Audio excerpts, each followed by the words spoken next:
Barry Sanders with us on Radio Row. Armen and Levack, 104.5 The Team. Barry, how you doing? Man, I'm great. It's great to be here.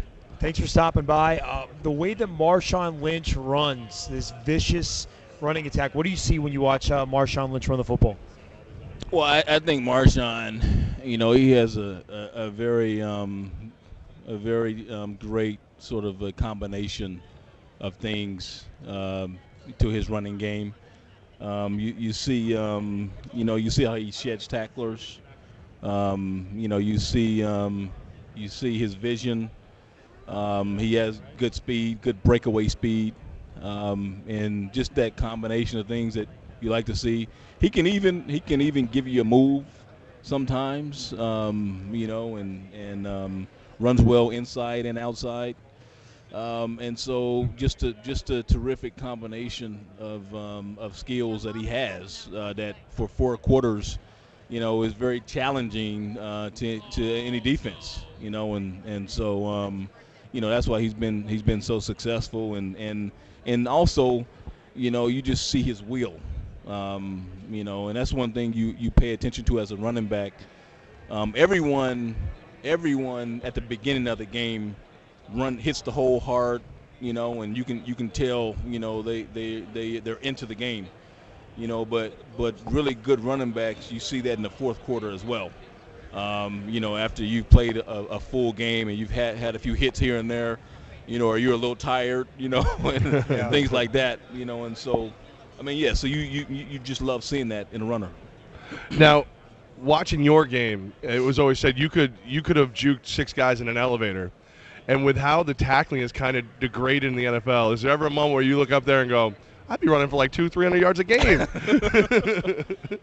It's funny because, whenever I go to a game and I'm there on the sideline, and I'm just thinking, man, these guys look big. These guys look big. I don't know if I would want any part of this, But yeah, I don't know. I think I do okay in today's game, especially if you give me a great offensive line. Yeah. Yeah, like a Cowboys line, man. Can you imagine you behind those guys? Absolutely. And it always comes back to that. Always comes back to the offensive line. Barry Sanders with Armen and Levack, 104.5 The Team. Barry, who's the greatest running back of all time in your mind? The greatest running back, I would probably have to say Jim Brown. I think he sort of, I think he transcended the game just with his personality and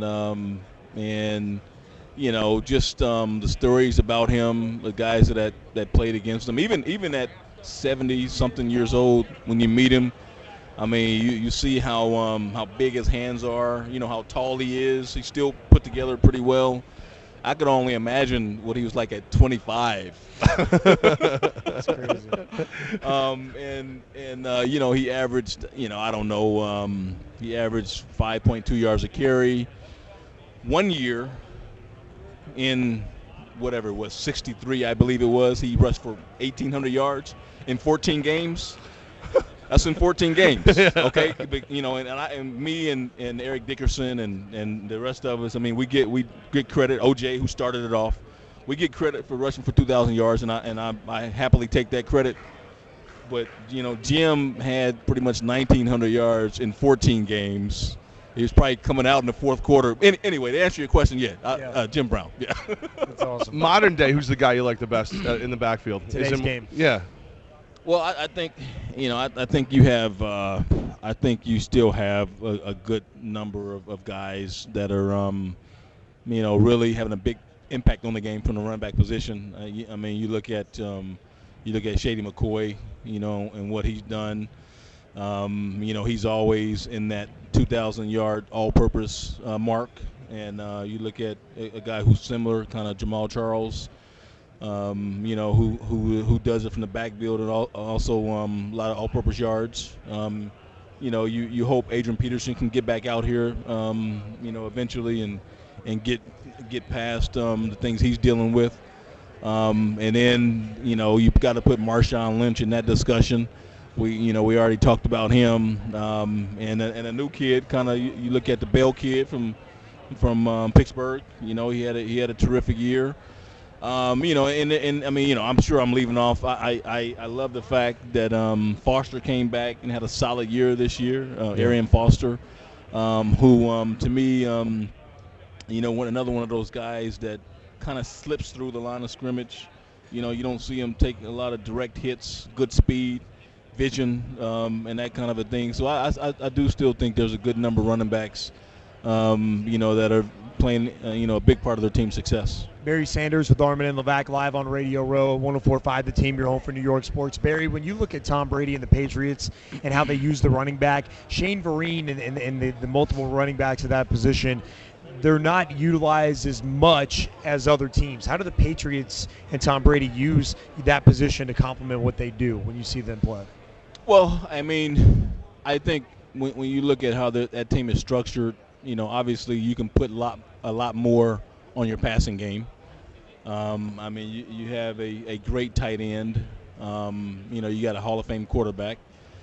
If you're talking about the running game, I mean, you still have 1,300 yards between those four running backs this season.